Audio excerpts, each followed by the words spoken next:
안녕하세요. 맞춤형 화장품 이해를 맡게 된 하나쌤이에요.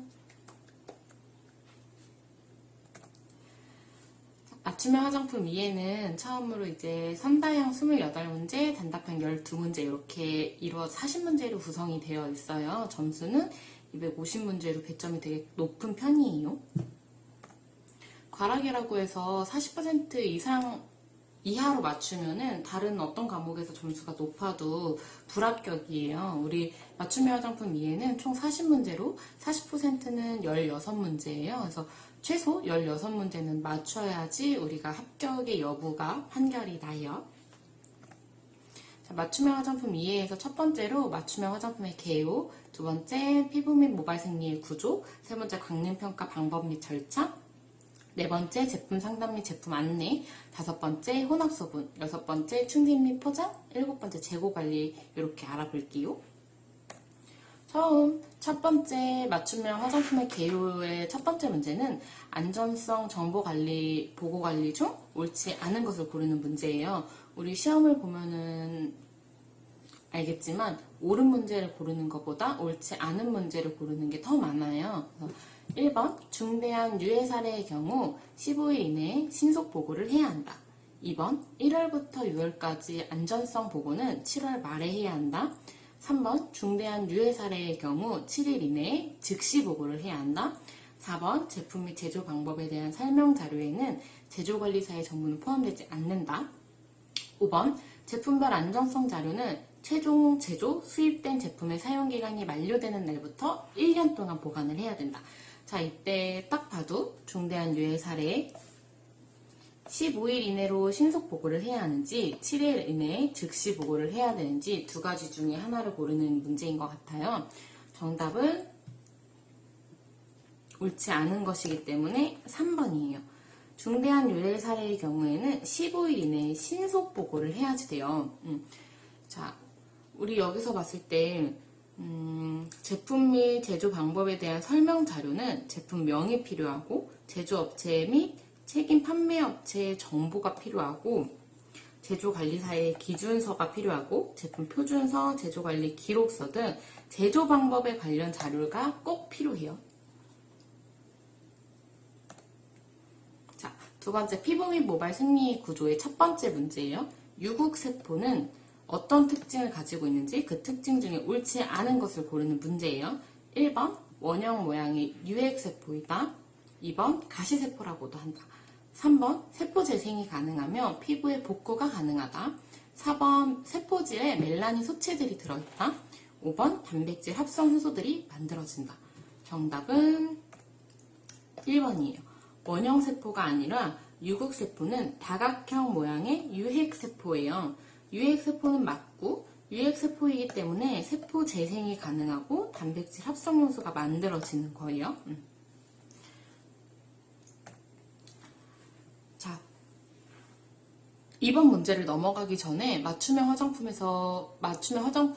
국가자격증 시험에서 제일 어려운 점이 바로 단답형이 있다는 점이에요. 지금 이 챕터의 두 번째 문제가 바로 그런 문제인데 이런 문제는 바로 그냥 정답을 보고 같이 읽고 넘어갈게요. 표피의 구성세포 중 4가지를 적으시오. 각질 형성세포, 멜라닌 형성세포, 랑게르한스 세포, 모켈세포. 각질 형성세포는 우리 다 알고 있죠. 각질을 만들어주는 세포인 거고 멜라닌 형성세포는 우리의 색소를 담당해주는 그런 세포이죠. 그 다음에 랑게르한스 세포, 모켈세포 등이 있어요. 3번 진피층에 대한 설명 중입니다. 옳지 않은 것은 1번 피부의 90%를 차지한다. 2번 랑게르한스 세포가 존재한다. 3번 섬유아세포가 존재한다. 4번 체온을 조절하는 기능이 있다. 5번 세포에 영양분을 공급해주고 노폐물을 제거한다. 옳지 않은 것은 우리 위에서 표피의 구성세포에서도 랑게르한스 세포가 나와있죠? 그러면 진피층에는 랑게르한스 세포가 존재하지 않는 거예요. 정답은 2번이에요. 또 다시 그러면은 진피층에는 어떤 세포가 존재하냐? 자, 첫 번째 섬유화세포, 대식세포, 비만세포 이렇게 3가지가 존재해요. 세 번째 관능평가 방법 절차의 첫 번째 문제 페널 또는 품평단 또는 전문가의 감각을 통한 제품 성능에 대한 평가는 관능 시험 또는 관능 평가라고 얘기를 해요. 감각은 만져도 보고, 느껴도 보고, 발라도 보고 이런 거를 통해서 제품이 어떤가 이거를 평가하는 거를 관능 평가라고 해요. 두 번째, 용기의 종류 및 특징에 대해서 올바르지 않은 것은, 이거는 굉장히 좀 저는 헷갈렸어요. 헷갈린 문제 중에 하나인데 일단은 문제를 읽고 답을 한번 찾아볼게요. 1번, 밀폐 용기는 고형의 이물이 제품에 들어가는 것을 방지하고 고형의 내용물을 보호한다. 2번, 밀폐 용기로 규정되어 있는 것은 기밀 용기로도 사용이 가능하다. 3번, 기밀 용기는 내용물의 손실, 풍화, 조회 또는 증발로부터 보호할 수 있는 용기이다. 4번, 기밀 용기로 규정되어 있는 경우에는 밀봉 용기로 사용이 불가하다. 5번, 밀봉 용기는 기체 또는 미생물이 침입할 염려가 없는 용기이다. 자, 일단 정답은 4번이에요. 자, 이 용기를 알아볼 건데 용기의 종류에는 밀폐 용기, 기밀 용기, 밀봉 용기, 그리고 차광 용기 이렇게 4가지가 있어요. 우리 밀폐 용기는 설명 중에 고형의 이물이 제품에 들어가는 것을 방지하고 고형의 내용물을 보호한다. 기밀 용기는 내용물의 손실, 풍화, 조해 또는 증발로부터 보호할 수 있는 용기이다. 밀봉 용기는 기체 또는 미생물이 침입할 염려가 없는 용기이다. 그리고 차광 용기란 무엇이냐면은 빛을 차단해주는 역할이에요. 우리 왜 갈색병 같은 거 있잖아요. 그런 거를 차광 용기라고 해요. 밀폐 용기는 고체가 들어가는 것을 막아주고, 기밀 용기는 고체와 액체가 들어가는 것을 막아주고, 밀봉은 기체와 미생물이 들어가는 것을 막아줘요. 그러면은 우리가 고체를 막아주는 밀폐 용기에 들어가는 제품은 고체와 액체를 막아주는 용기에도 가능하겠죠? 넣을 수 있어요.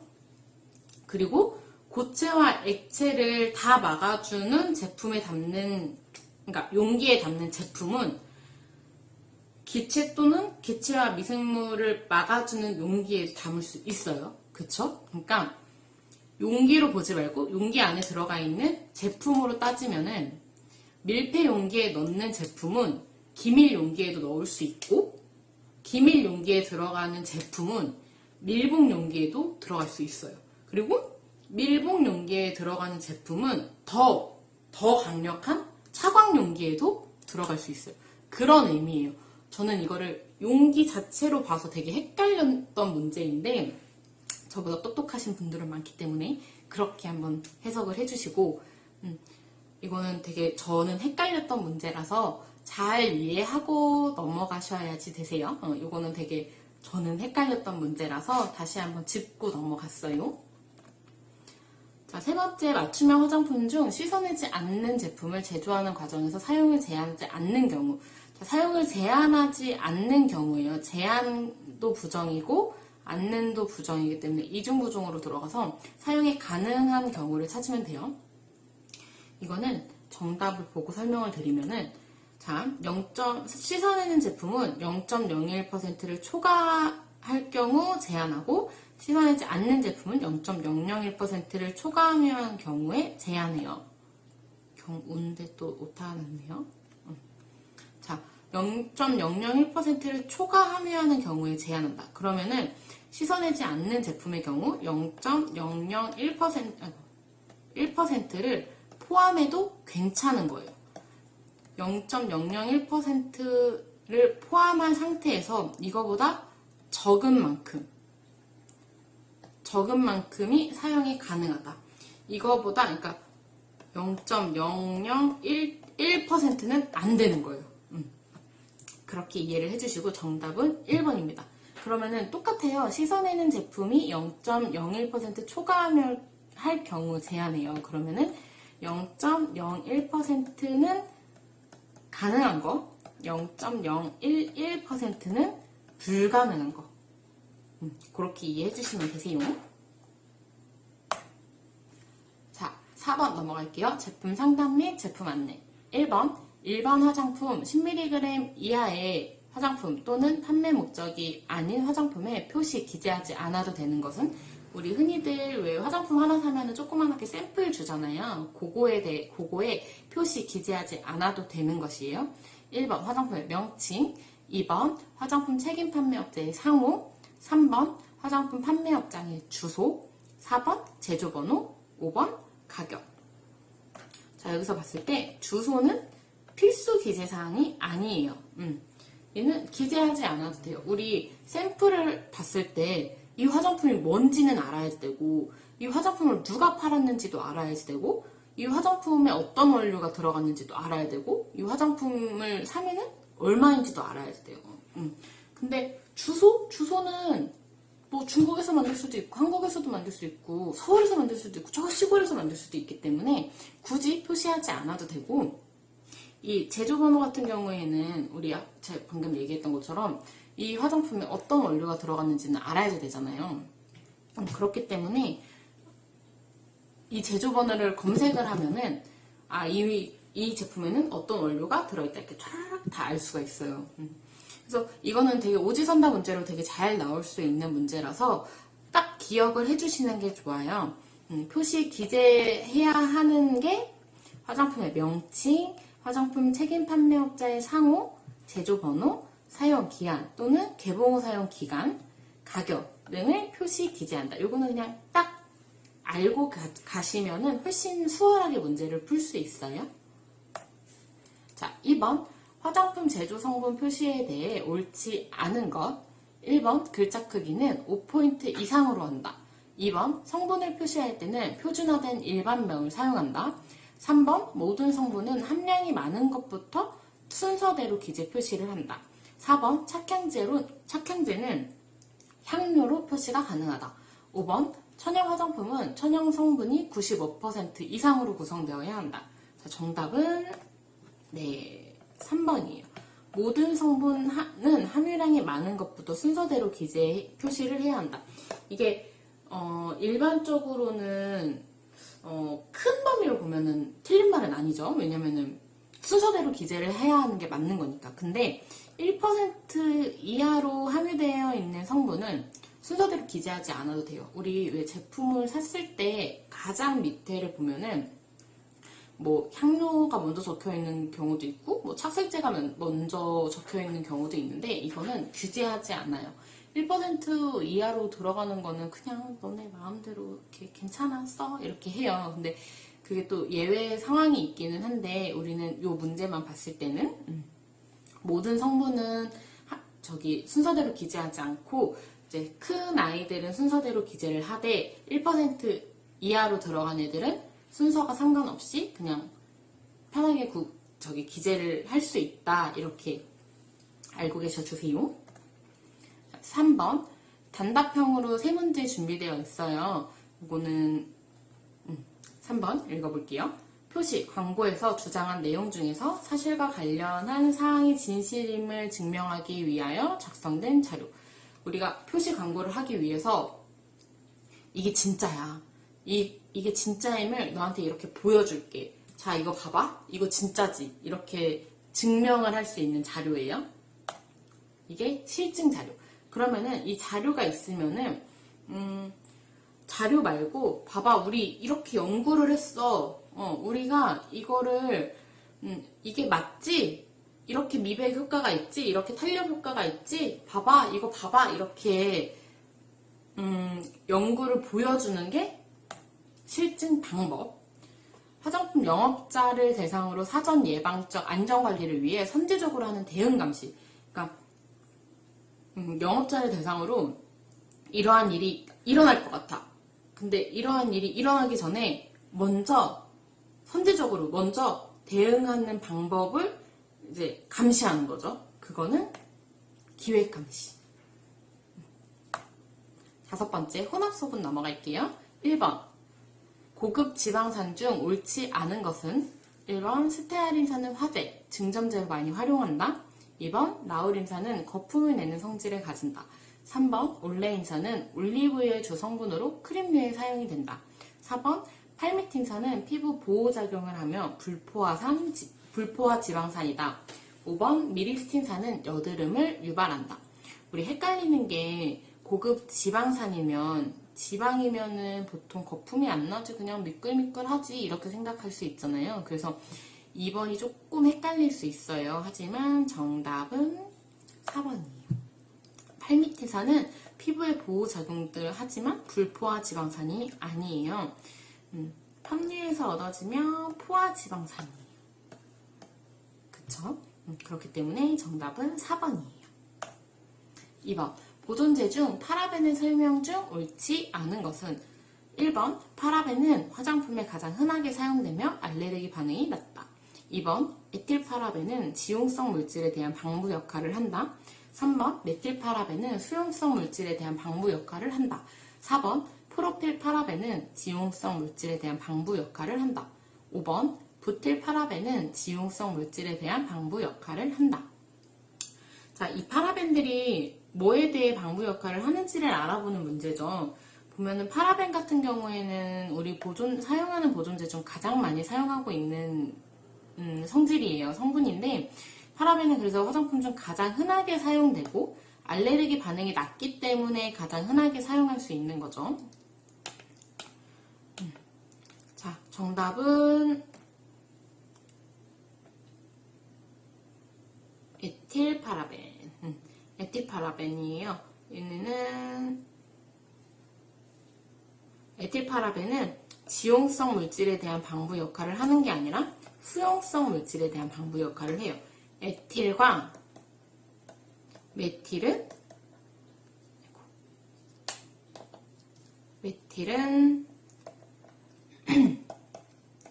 수용성, 그리고 이름이 좀 비슷비슷하죠? 프로필과 부틸은 지용성 물질에 대한 방부 역할을 한다. 기억해주세요. 요거는 파라벤 같은 경우에는 조금 문제 날 수 있기 때문에 잘 기억해주시고 넘어가주세요. 자, 물질의 경계면은 고체, 액체, 기체 등 상호간에 서로 성질이 다른 계면이 존재한다. 이때 이러한 성질들을 잘 혼합해주고 섞어주는 활성 물질은 무엇인가? 자, 우리 물과 기름은 섞이지 않잖아요. 물과 기름이 섞일 수 있게 그렇게 성질들을 잘 섞어주는 활성 물질? 계면 활성되죠. 자, 4번. 화학물질을 제조, 수입, 취급하는 사업주가 해당 물질에 대한 유해성 평가 결과를 근거로 작성한 자료는 이거는 조금 화장품 문제랑은 조금 동떨어져 있기는 해요. 화학 관련한 문제라고 볼 수 있는데 이건 그냥 한번 그냥 짚고만 넘어갈게요.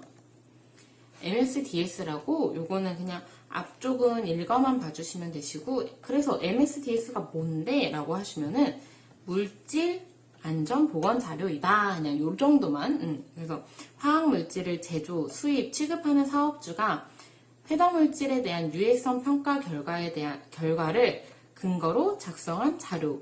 이거는 MDS다. 그래서 MDS는 물질 안전 보건 자료이다. 그냥 그 정도만 알고 계셔 주셔요. MDS는 그냥 그렇게 사업주가 유해성 평가 결과를 근거로 작성한 자료구나. MDS는 그냥 물질 안전 보건 자료구나. 그냥 그 정도만 알고 넘어가 주세요. 터빈형의 날개로 원통으로 둘러싼 구조로 균일하고 미세한 유화 입자를 형성하는 것은 호모믹스. 이거는 이제 날개형으로 이렇게 날개를 둥글둥글 말리면서 이 사이에서 계속 미세한 입자가 이제 이렇게 생기는 거죠. 기체 입자가. 그렇게 하면서 이제 얘네들을 잘 섞어주고 미세한 이제 유화 입자도 생성해주고 이렇게 계속 돌려서 얘네들을 잘 제품을 만들어주는 게 호모믹서예요. 이것도 잘 기억해주세요. 호모믹서는 되게 흔하고 잘 사용되는 기구이기 때문에 잘 기억해주세요. 2번 넘어갈게요. 화장품의 제조 시 작업장 및 시설 기구에 대한 설명 중 옳지 않은 것은 1번 작업장과 시설, 기구를 정기적으로 점검한다. 2번 혼합 소분에 사용되는 시설, 기구들은 매일 세척한다. 3번 세제, 세척제는 잔류하지 않는 것을 사용한다. 4번 세제, 세척제는 표면의 이상을 초래하지 않는 것을 사용한다. 5번 세척한 시술 기구는 잘 건조한다. 옳지 않은 것인데 다 맞잖아. 그죠? 정기적으로 매일 검진해야 되고 매일 세척해야 되는 것도 많고 세제랑 세척제는 잔류하지 않고 이상을 초래하지 않고 그리고 세척한 거는 잘 건조해야지 되는데 뭐가 틀려? 그죠? 정답은 2번이에요. 매일이 아니라 사용 전후에 세척을 해야 돼요. 매일은 하루에 한 번을 매일이라고 하잖아요. 근데 사용 전후는 하루에 1일에 하루에 2번도 될 수 있고 3번도 될 수 있는 거죠. 오전에 사용하고 세척하고 오후에 사용하고 세척하고 그렇게 해야지 되는 거, 해야지가 맞는 건 거예요. 그래서 매일은 아니라는 거. 자, 다음 3번 맞춤형 화장품 판매 내역을 작성, 보관할 때 기재할 내용이 아닌 것은? 자, 정답은 상호. 자, 맞춤형 화장품을 판매해요. 내가 이 맞춤형 화장품을 만들었어. 고객님한테 판매를 했어. 이때 만약에 무언가 이상이 생겼어요. 이 제품이 그러니까 뭐 안정성이 떨어지거나 뭐 그렇게 했을 때 이상이 생겼어. 그러면은 이 맞춤형 화장품 판매 내역을 보고 어떤 거를 팔았는지 어떤 이상이 있는지를 빨리 파악을 해야겠죠. 그때 이제 필요한 기재할 내용이 첫 번째는 식별 번호, 그리고 두 번째는 판매일자, 언제 판매를 했는지, 세 번째는 얼마큼 판매를 했는지, 그리고 사용 기간이 얼마큼이 되는 건지, 그래서 이 기간 내에 이상이 생겼는지 아니면 기간 이후에 생겼는지를 또 알아야지 검사가 가능하잖아요. 그러니까 그것까지도 기재를 해야지 돼요. 상호는 내가 맞춤형 화장품을 어디서 샀는지를 알 수 있잖아요. 나 저기서 샀어, 저기서. 그렇기 때문에 굳이 그거를 작성하고 기재하지 않아도 괜찮아요. 네, 오늘은 여기까지. 제가 준비한 문제는 요만큼인데 너무 많지 않아서 그냥 같이 너무 어렵지 않게 풀 수 있는 정도라고 생각을 해요. 맞춤형